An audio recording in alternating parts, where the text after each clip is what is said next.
shqip fare. Nuk I kërkojmë fletët e votimit për këtë hetim. Por t'i dhënë fund kushëzimit marrëdhënieve në Parlamentin, na mjaftojnë kutitë e materialeve zgjedhore në dispozicion të Komisionit Hetimor. E thënë në këtë mënyrë, deklarimi I kryetarit të Partisë Socialiste Edi Rama të çon në logjikën se ka vënë mazhorancën përballë një oferte të re që nënkupton zbatimin e ligjit, që mbi të gjitha I jep zgjidhje atij që njihet si ngërçi politik. Po me këtë deklaratë të kryetarit të opozitës, mazhoranca ndodhet përpara një oferte të re, ofertë e cila kështu e bërë të krijon përshtypjen se ngërçi është në pragun e zgjidhjes së tij.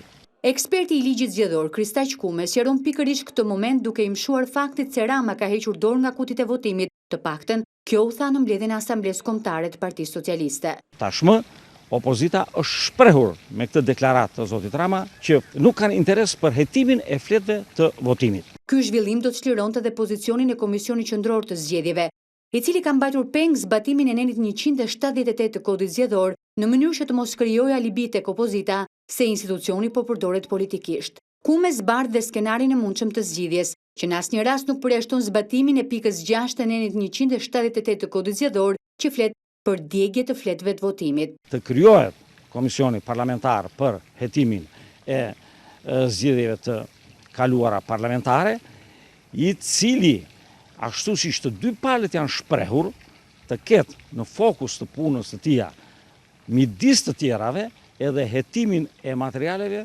zgjedhore dhe jo më të fletëve të votimit. Gjë që mund të detyrojë pastaj Komisioni Qendror të Zgjedhjeve që të vënë në dispozicion të këtij komisioni parlamentar gjithë kutitë me materiale zgjedhore dhe ndërkohë le të zbatoj kërkesat e tjera të 178 për fletët e votimit. Pra, fletët e votimit nuk janë më pjesë e diskurit politik dhe e nevojës për transparencën. Pra, me fletët e votimit zbatohet ligji 178, ato ligjen.